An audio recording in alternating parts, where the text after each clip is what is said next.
Youth अगर आपको 2 बार खड़ा कर सकता है तो अगले इलेक्शन में यूथ आपको गिरा भी सकता है।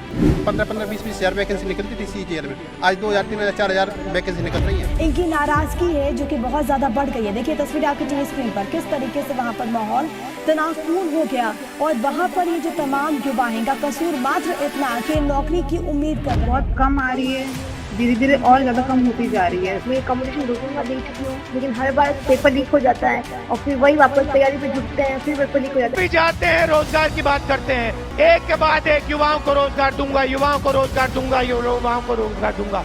थक गया है हिंदुस्तान का युवा। नौजवानों को रोजगार ना देने वालों, जनता माफ नहीं करेगी। चलो हालात बदले, देश की सरकार बदले, भाजपा को वोट दे। अब की बार मोदी सरकार। भाइयों बहनों, रोजगार आपको आपके प्रदेश में मिलना चाहिए कि नहीं मिलना चाहिए, आपके इलाके में मिलना चाहिए कि नहीं मिलना चाहिए। आज देश में बेरोजगारी आसमान छू रही है। कोरोना से पहले ही देश में बेरोजगारी 45 सालों में सबसे ज्यादा थी। 2018 की रिपोर्ट दी थी 2019 में एनएसओ ने, उसमें उन्होंने बताया कि 45 ईयर्स में बेरोजगारी अपने चरमोत्तर पर है। और उसके बाद एक एनसीबी की भी रिपोर्ट आई थी, नेशनल क्राइम ब्यूरो की, उसमें बताया कि हमारे देश में सबसे ज़्यादा स्टूडेंट सुसाइड करते हैं। 38 स्टूडेंट पर मंथ सुसाइड करते हैं, जो किसानों से भी ज़्यादा है। कोरोना काल के दौरान सिर्फ एक महीने अप्रैल 2020 में 12 करोड़ नौकरियां खत्म हुई। जाएंगे तो घर पर खाने का सोचने पड़ेगा, क्या चीज खाएंगे, कैसे लाएंगे। लड़का छोटा छोटा बच्चा लेकर कहाँ से आ रहे हैं हम लोग, देखो भूखे प्यासे पड़े हैं। ये है सनी, भोपाल की सड़कों पर साइकिल पर मास्क की दुकान लगाई है। पिता की नौकरी गई तो सनी को साइकिल पर मास्क बेचने के लिए उतरना पड़ा।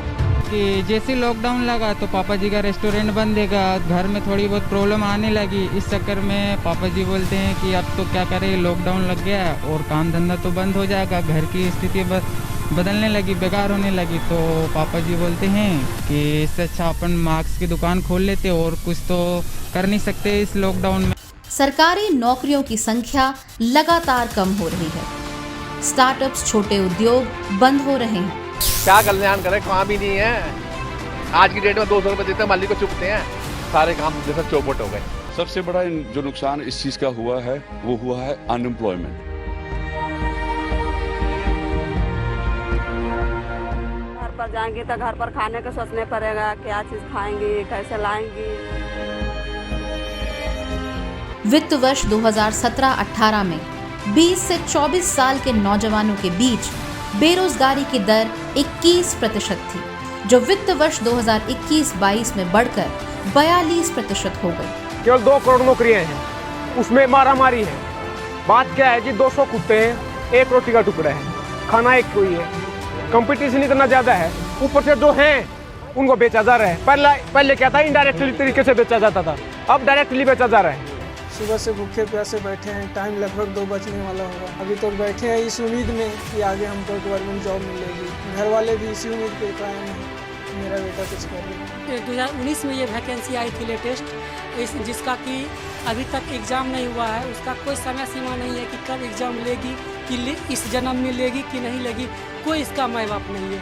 मोदी सरकार के 8 वर्षों में आए सरकारी नौकरियों के 22 करोड़ आवेदन, 1% को भी नहीं मिल पाई जॉब। हमारे साथी या रिश्तेदार नातेदार ये पूछते हैं कि आपकी उम्र 31 वर्ष हो गई है, 32 साल बीत रही है और उसके बावजूद भी आप अभी तक रोजगार नहीं पाए हैं। इतनी खीज या शर्मिंदगी लगती है कि सर उनसे नज़र मिलाने की हिम्मत नहीं करती।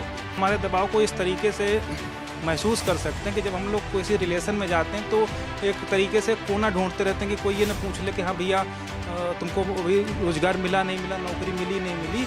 22 करोड़ युवा 8 सालों में सरकारी नौकरियों के लिए कतार में लगे, पर नौकरी मिली सिर्फ 7.22 लाख को, यानी 1000 में से सिर्फ 3 युवाओं को नौकरी मिली। बेरोजगारी इसलिए क्योंकि इतनी जॉब नहीं है यहाँ पर इंडिया में, और मतलब आउट ऑफ इंडिया लोग जॉब करने के लिए जाते हैं क्योंकि यहाँ पर रोजगार नहीं है।